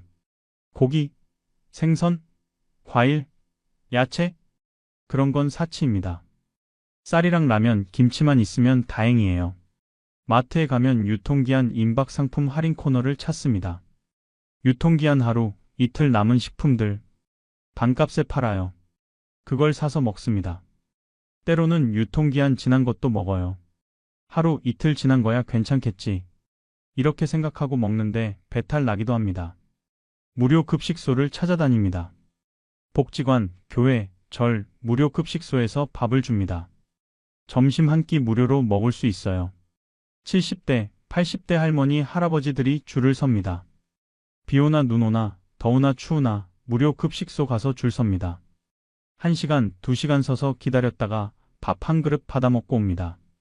창피하지만 어쩔 수 없어요. 먹어야 사니까요. 영양 부족으로 건강이 나빠집니다. 단백질 부족으로 근육이 빠지고 기력이 떨어지고 쉽게 지칩니다. 비타민 부족으로 면역력이 떨어지고 감기에 자주 걸리고 피부도 안 좋아집니다. 빈혈도 생기고 어지럽고 쓰러지기도 해요. 악순환입니다. 제대로 못 먹으니까 건강이 나빠지고 건강이 나빠지니까 병원비가 더 들고 병원비 때문에 더 못 먹게 되고. 실제 사례를 들어드릴게요. 박 할머니는 72세이세요. 남편은 10년 전에 돌아가시고 혼자 사세요. 국민연금도 없고 기초연금 30만 원으로 살아갑니다. 월세가 20만 원이에요. 30만 원에서 20만 원 빠지면 10만 원 남습니다. 거기서 전기세, 수도세 빠지면 7만 원, 8만 원. 그 돈으로 한 달을 먹고 살아야 해요. 하루에 2,500원 정도입니다. 박 할머니는 하루 한 끼만 먹습니다. 아침, 점심은 물만 마시고 저녁에 밥을 먹어요. 쌀은 2주에 한 번 5kg 사고 김치는 직접 담가 먹고 반찬은 거의 없어요. 가끔 계란 한 판 사서 조금씩 먹고 두부 한 모 사서 며칠 나눠 먹고 고기나 생선은 한 달에 한 번 먹을까 말까 합니다. 과일은 명절 때 자식이 갖다 준 거 먹는 게 전부예요. 박 할머니는 점점 말라갑니다. 몸무게가 40kg도 안 돼요. 뼈만 앙상하게 남았습니다. 힘도 없고 조금만 걸어도 숨이 차고 자주 어지럽습니다. 작년 겨울에는 쓰러졌어요. 빈혈로 정신을 잃었는데 다행히 이웃이 발견해서 병원에 갔습니다. 의사가 말했습니다. 영양실조입니다. 제대로 드셔야 합니다. 하지만 박 할머니는 어떻게 제대로 먹어요? 돈이 없는데요? 퇴원하고 집에 왔는데 냉장고는 텅 비어 있었습니다. 쌀도 떨어지고 김치도 거의 없고 다음 달 기초연금 나올 때까지 열흘 남았어요. 지갑에 남은 돈은 6,000원. 박 할머니는 울었습니다. 어떻게 열흘을 버티지? 결국 동사무소에 전화해서 도움을 요청했습니다. 긴급 지원으로 10만 원을 받았고 그걸로 쌀이랑 라면을 샀어요. 라면으로 열흘을 버텼습니다. 하루에 라면 한 개씩. 박 할머니는 생각합니다. 이게 사람 사는 건가? 나는 왜 이렇게 살아야 하나? 평생 열심히 일했는데 노년에 이렇게 굶어야 하나? 여러분, 대한민국에서 굶는 노인이 있습니다. 지금 이 순간에도요. 먹는 것조차 사치가 된 노년. 하루 한 끼로 버티고 유통기한 지난 음식 먹고 무료 급식소 줄 서고. 이것이 돈 없는 노년의 두 번째 현실입니다. 세 번째 현실로 넘어가겠습니다. 세 번째, 냉난방도 못하는 집, 생존의 위협입니다. 집은 안 식혀야 합니다. 밖에서 힘든 일 있어도 집에 오면 편안하고 따뜻해야 해요. 특히 나이가 들면 집에서 보내는 시간이 많습니다. 그런데 돈이 없으면 집도 지옥이 됩니다. 겨울이 오면 공포입니다. 한국의 겨울은 춥습니다. 영하 10도, 영하 20도까지 내려가요. 집 안도 춥습니다. 보일러를 틀어야 하는데 가스비가 무서워요. 겨울에 보일러 하루 종일 틀면 한 달에 15만 원, 20만 원 나옵니다. 한 달 생활비가 50만 원인데 가스비로 20만 원을 쓸 수 없어요. 그래서 보일러를 안 틀거나 최소한으로만 틉니다. 온도를 15도, 16도로 낮게 설정하고 하루에 2~3시간만 틀어요. 그것도 아까워서 전기장판에만 의지합니다. 전기장판 켜고 이불 덮고 하루 종일 누워 있어요. 화장실 갈 때, 밥 먹을 때만 일어납니다. 집안 온도가 영하로 떨어지기도 해요. 창문에 성에가 낍니다. 숨 쉴 때마다 입에서 하얀 김이 나옵니다. 옷을 겹겹이 껴입어도 춥습니다. 내복, 스웨터, 잠바, 외투까지 입고 집 안에 있어요. 그래도 춥습니다. 손발이 시리고 몸이 떨리고 잠을 제대로 못 잡니다. 추위 때문에 건강이 나빠집니다. 혈압이 오르고 관절이 굽고 감기에 걸립니다. 폐렴도 걸리기 쉬워요. 노인 폐렴은 정말 위험합니다. 사망률이 높아요. 매년 겨울마다 추위로 숨지는 노인들이 있습니다. 저체온증, 한랭 질환으로 사망하는 거예요. 여름도 무섭습니다. 요즘 여름은 정말 덥습니다. 30도, 35도까지 올라가요. 폭염주의보, 폭염경보가 내려집니다. 에어컨 틀어야 하는데 전기세가 무서워요. 에어컨 하루 종일 틀면 한 달 전기세가 10만 원, 15만 원 나옵니다. 그 돈이 없어요. 그래서 에어컨 없이 버팁니다. 선풍기만 틀고요. 하지만 선풍기로는 더위를 못 이깁니다. 실내 온도가 35도, 40도까지 올라가요. 땀이 비 오듯 쏟아지고 숨쉬기도 힘들고 어지럽습니다. 열사병, 탈수 증상이 옵니다. 의식을 잃고 쓰러지기도 해요. 매년 여름마다 폭염으로 숨지는 노인들이 있습니다. 돈이 없어서 에어컨을 못 틀고 더위를 못 이겨 숨지는 거예요. 집 수리도 못 합니다. 집이 오래되면 여기저기 고장나고 불편한 곳이 생깁니다. 수도꼭지에서 물이 새고 화장실 변기가 막히고 보일러가 고장나고 문이 안 닫히고 창문이 깨지고 고쳐야 하는데 수리비가 없어요. 그래서 그냥 참고 삽니다. 물 새는 건 대야 받아놓고 변기 막힌 건 뚫어뻥으로 직접 뚫고 보일러 고장 난 건 전기장판으로 버티고 문 안 닫히는 건 의자로 막아놓고 창문 깨진 건 비닐로 막고 이렇게 살다 보면 집이 점점 폐가가 됩니다. 곰팡이 피고 벽지 찢어지고 바퀴벌레 나오고 사람이 살 곳이 아니에요. 하지만 이사갈 돈도 없고 어쩔 수 없이 그 집에서 삽니다. 실제 사례를 들어드릴게요. 정할아버지는 75살이세요. 반지하 원룸에서 혼자 사세요. 월세가 15만 원이에요. 국민연금 50만 원으로 생활하는데 빠듯합니다. 작년 겨울이었어요. 정말 추운 겨울이었습니다. 한파주의보가 내려지고 영하 15도까지 떨어졌어요. 정할아버지는 보일러를 틀고 싶었지만 가스비가 걱정됐습니다. 전기장판만 켜고 이불 속에서 지냈어요. 하지만 반지하라서 더 추웠습니다. 창문으로 찬바람이 들어오고 벽에서 냉기가 올라오고 이불 3개를 덮었는데도 춥습니다. 손발이 얼얼하고 몸이 떨렸어요. 밤에는 너무 추워서 잠을 못 잤습니다. 1시간마다 깨고 추워서 몸을 웅크리고 며칠을 그렇게 보냈어요. 그러던 어느 날 새벽 정할아버지가 정신을 잃었습니다. 저체온증이었어요. 다행히 아침에 우유 배달 아저씨가 이상한 걸 느끼고 집주인한테 연락했습니다. 집주인이 문을 열고 들어가 보니 정할아버지가 바닥에 쓰러져 계셨어요. 체온이 33도까지 떨어져 있었습니다. 급히 구급차를 불러서 병원에 갔고 다행히 살았습니다. 의사가 말했습니다. 조금만 늦었으면 큰일 날 뻔했습니다. 겨울에 난방을 하셔야죠. 정할아버지는 눈물을 흘렸습니다. 난방을 하고 싶지만 가스비가 없어서 못했다고. 의사도 간호사도 사회복지사도 안타까워했습니다. 퇴원 후에 동사무소에서 긴급 지원으로 가스비를 보조해줬어요. 그 겨울은 그렇게 넘겼습니다. 하지만 다음 겨울은 어떻게 하나요? 정할아버지는 걱정입니다. 겨울이 올 때마다 공포예요. 여러분, 집은 안식처여야 합니다. 하지만 돈이 없으면 집도 고통의 장소가 됩니다. 추위에 떨고 더위에 쓰러지고 열악한 환경에서 견디고 이것이 돈 없는 노년의 3번째 현실입니다. 4번째 현실로 넘어가겠습니다. 4번째, 폐지 줍고 빈병 모으는 80대입니다. 은퇴했으면 쉬어야 합니다. 평생 일했으니 노년에는 편히 쉬어야 해요. 하지만 돈이 없으면 쉴 수 없습니다. 일은 80이 돼도 일해야 해요. 생계를 위해서요. 노인들이 할 수 있는 일이 많지 않습니다. 체력도 약하고 기술도 없고 젊은 사람들이 싫어하는 일만 할 수 있어요. 폐지 줍기, 빈병 모으기, 전단지 돌리기, 청소일, 이런 일들이에요. 새벽부터 나가서 폐지를 줍습니다. 큰 수레를 끌고 동네를 돌아다니면서 폐지를 모아요. 골판지, 신문지, 박스 이런 거요. 무거운 짐을 수레에 싣고 언덕도 오르고 계단도 오릅니다. 허리는 아프고 무릎은 시리고 숨은 차지만 참고 일합니다.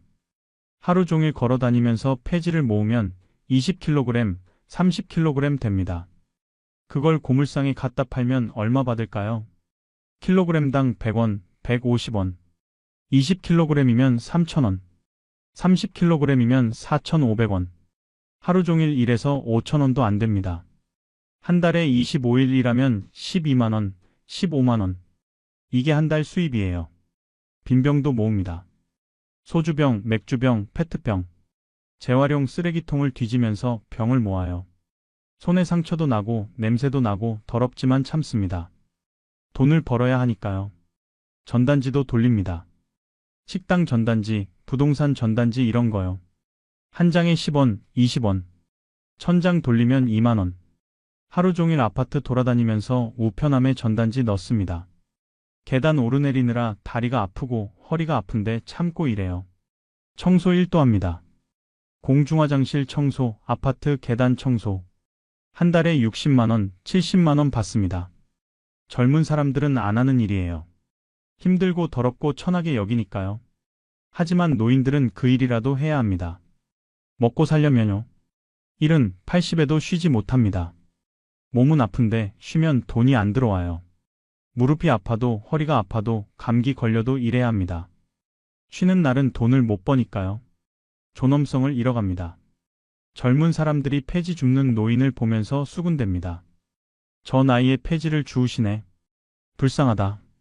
노인은 그 시선이 부끄럽지만 어쩔 수 없습니다. 살아야 하니까요. 아이들이 놀리기도 합니다. 할머니 폐지 주어요? 더럽다. 노인은 상처받지만 참습니다. 자존심이고 뭐고 먹고 사는 게 먼저니까요. 실제 사례를 들어드릴게요. 김할머니는 올해 90세이세요. 90세인데도 폐지를 주우십니다. 매일 새벽 5시에 일어나서 술에 끌고 나가세요. 동네를 돌아다니면서 폐지를 줍습니다. 허리가 구부정하고 다리를 절뚝거리면서도 일하세요. 하루 종일 돌아다니면서 폐지를 모으면 5,000원 정도 벌어요. 한 달이면 15만 원. 기초연금 30만 원 합치면 45만 원입니다. 그 돈으로 한 달을 살아요. 왜 90세에도 폐지를 주울까요? 자식이 없어서요. 평생 혼자 사셨고 의지할 사람이 없습니다. 일을 안 하면 굶어요. 그래서 90세에도 일합니다. 김할머니는 생각합니다. 언제까지 이렇게 살아야 하나? 내가 죽을 때까지 폐지를 주어야 하나? 하지만 쉴 수가 없어요. 쉬면 돈이 없으니까요. 작년 겨울에 김할머니가 넘어졌어요. 빙판길에서 미끄러져 넘어진 겁니다. 허리를 다쳤어요. 병원에 가야 하는데 병원비가 없어서 못 갔습니다. 집에서 며칠 누워 있다가 조금 나아지니까 다시 폐지 주우러 나갔어요. 허리는 아프지만 일해야 합니다. 돈을 벌어야 하니까요. 이웃들이 안타까워합니다. 90세 할머니가 폐지를 주우시다니. 쉬셔야 하는데. 하지만 김할머니는 쉴 수 없어요. 쉬면 굶습니다. 여러분, 대한민국에는 90세에도 폐지 주우는 노인이 있습니다. 70, 80은 기본이고요. 쉬고 싶어도 쉴 수 없습니다. 돈이 없으니까요. 이것이 돈 없는 노년의 네 번째 현실입니다. 다섯 번째 현실로 넘어가겠습니다. 다섯 번째, 가족에게조차 외면받는 슬픔입니다. 가족은 소중합니다. 특히 나이가 들면 가족이 더 중요해요. 자식들, 손주들과 함께하는 시간이 삶의 낙입니다. 하지만 돈이 없으면 가족에게도 외면받습니다. 명절에 초대받지 못합니다. 명절이면 가족들이 모이잖아요. 자식 집에 가서 온 가족이 모여서 밥 먹고 이야기하고. 그런데 돈 없는 부모는 초대받지 못해요. 자식들이 부담스러워 하거든요. 부모님 모시면 챙겨드려야 하고 용돈도 드려야 하고 신경 쓸 게 많아요. 게다가 부모님이 경제적으로 어려우시면 또 돈 달라고 하실까 봐 두렵습니다. 그래서 명절에도 슬쩍 피합니다. 전화는 하는데 오시라는 말은 안 해요. 부모는 알아요. 초대받지 못한다는 걸요. 서운하지만 먼저 가겠다고도 못합니다. 짐이 될까 봐요.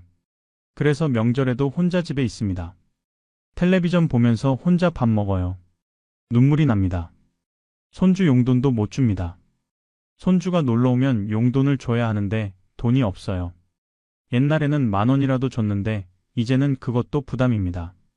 손주 셋이면 3만 원인데 그 돈이 생활비예요. 그래서 못 줍니다. 손주들은 실망합니다. 할머니 할아버지가 용돈도 안 주시네. 다음부터는 할머니 할아버지 만나는 게 별로 안 반갑습니다. 할머니 할아버지는 미안하고 슬픕니다. 자식에게 짐이 됩니다. 경제적으로 어려우니까 자식들한테 도움을 요청해야 해요. 생활비 좀 보태달라고, 병원비 좀 달라고. 자식들도 여유가 없는데 부담입니다. 한 달에 30만 원, 50만 원씩 부모님께 드리면 자기 가정이 힘들어요. 그래서 자식들이 부모님을 피하게 됩니다. 전화도 잘 안 받고 만나자고 해도 바쁘다고 하고. 부모는 알아요. 자식들이 본인을 부담스러워한다는 걸요. 죄책감이 듭니다. 나 때문에 애들이 힘들어하는구나. 경조사도 참석 못합니다. 친구 자녀 결혼식, 친척 장례식 이런 데 가야 하는데 축의금, 조의금이 부담돼요. 10만 원, 20만 원이 없어서 못 갑니다. 그러면 관계가 끊어지죠. 나중에 내일이 있어도 아무도 안 옵니다. 외로워집니다. 가족도 친구도 다 멀어지고 혼자 남습니다. 실제 사례를 들어드릴게요. 이 할아버지는 70세 생신이었어요. 70세면 고이잔치를 해야 하는데 아무도 챙겨주지 않았습니다. 자식들한테 연락했는데 다들 바쁘다고 했어요. 사실 바쁜 게 아니라 아버지가 경제적으로 어려우셔서 부담스러웠던 겁니다.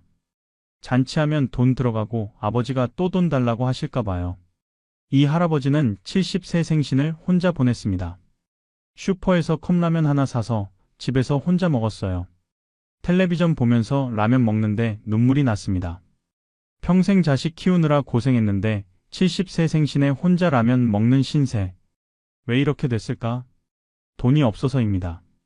돈만 있었으면 자식들이 모여서 축하해줬을 텐데 돈이 없으니까 짐이 되니까 외면받는 겁니다. 여러분, 가족의 사랑도 돈의 영향을 받습니다. 슬프지만 현실이에요. 부모가 경제적으로 여유로우면 자식들이 잘 모십니다. 하지만 부모가 가난하면 부담스러워서 피합니다. 이것이 돈 없는 노년의 5번째 현실입니다. 6번째 현실로 넘어가겠습니다.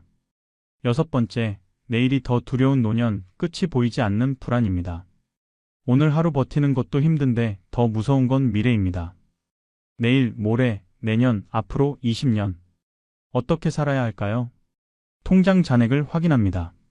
30만 원, 50만 원. 이 돈으로 한 달을 살아야 해요. 다음 달은? 그 다음 달은? 연금 나오면 또 50만 원. 매달 50만 원으로 살아야 합니다. 10년이면 600만 원, 20년이면 1200만 원. 하지만 물가는 계속 오릅니다. 지금 50만 원으로 힘든데 10년 후에는 더 힘들 거예요. 불안합니다. 앞으로 얼마나 더 살아야 하나? 20년? 30년? 그 긴 시간을 이 적은 돈으로 어떻게 버티나?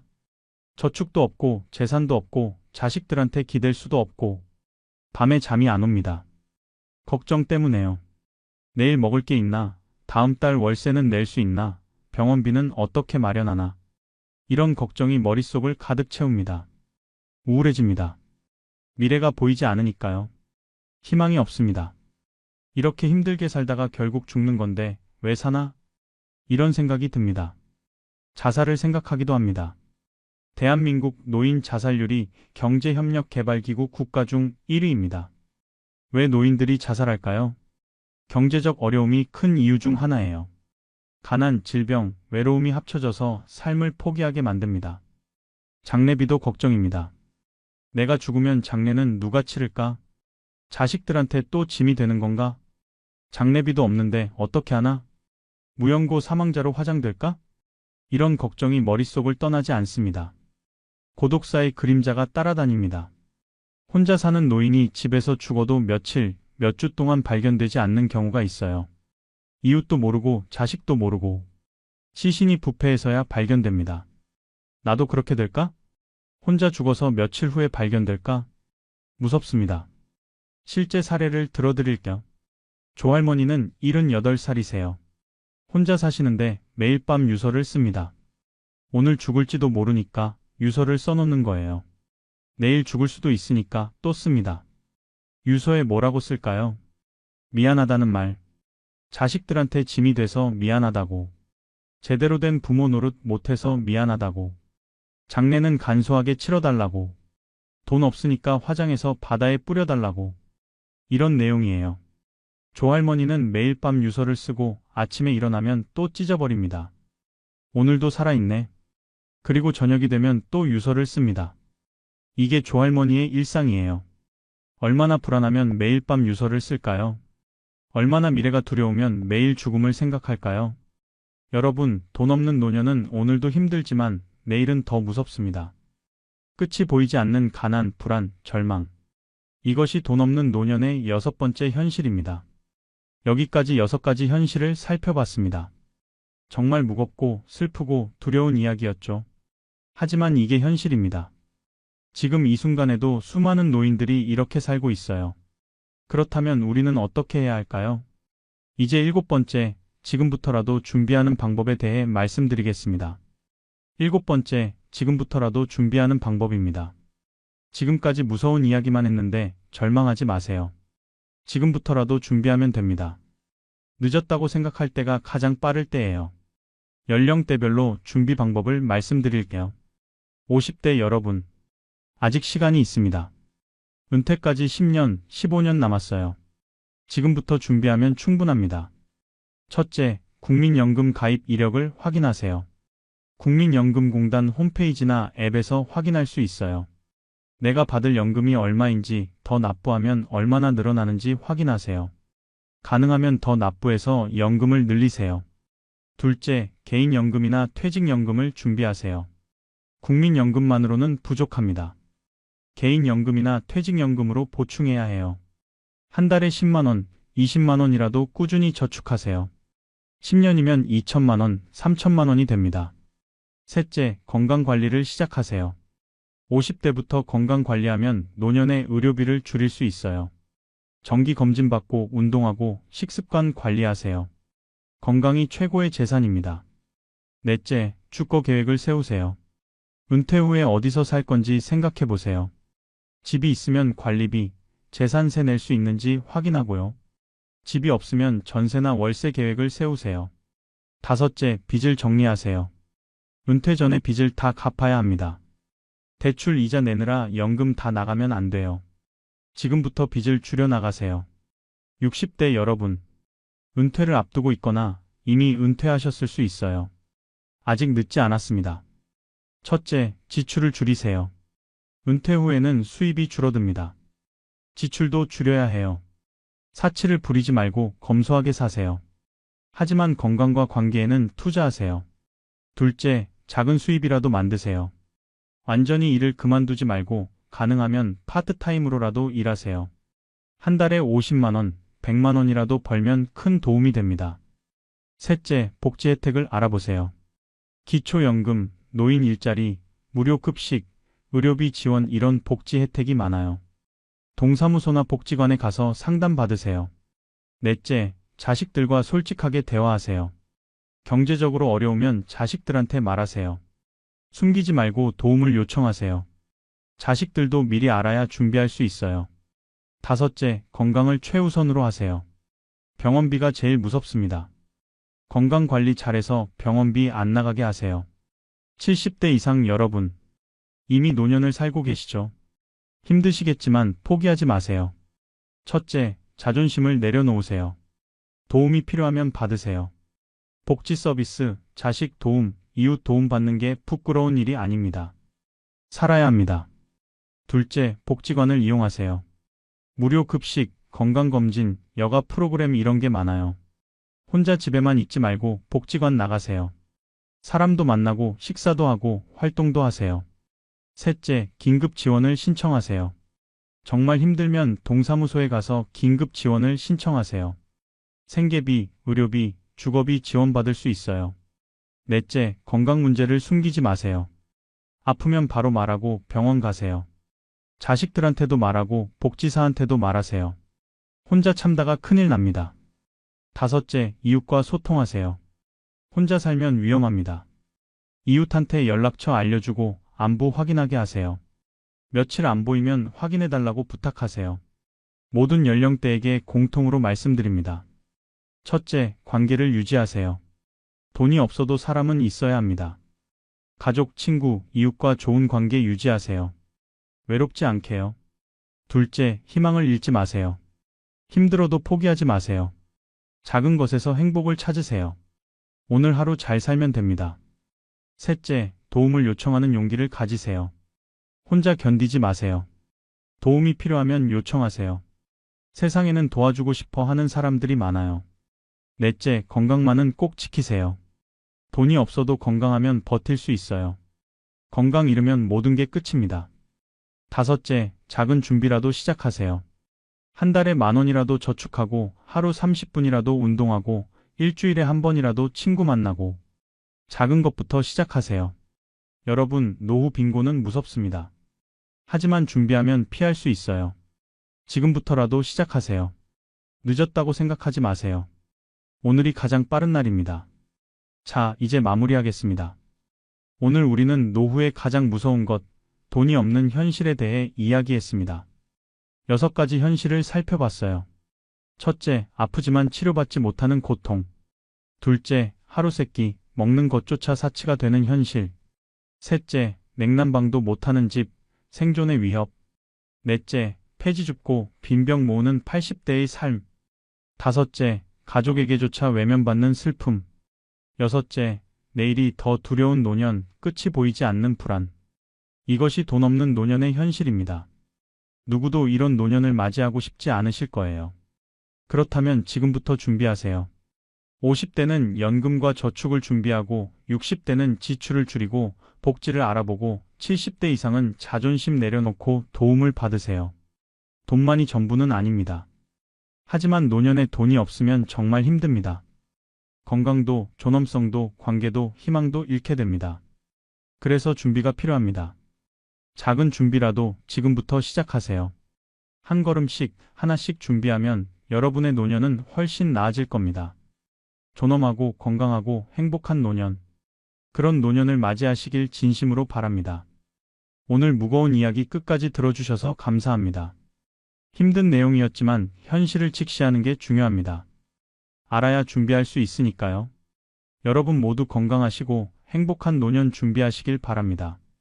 그리고 주변에 어려운 노인분들이 계시면 관심 가져주시고 도와주세요. 우리 모두의 노년이 존엄하고 행복하기를 바랍니다. 다음에 또 유익한 이야기로 찾아뵙겠습니다. 그때까지 건강하세요. 감사합니다.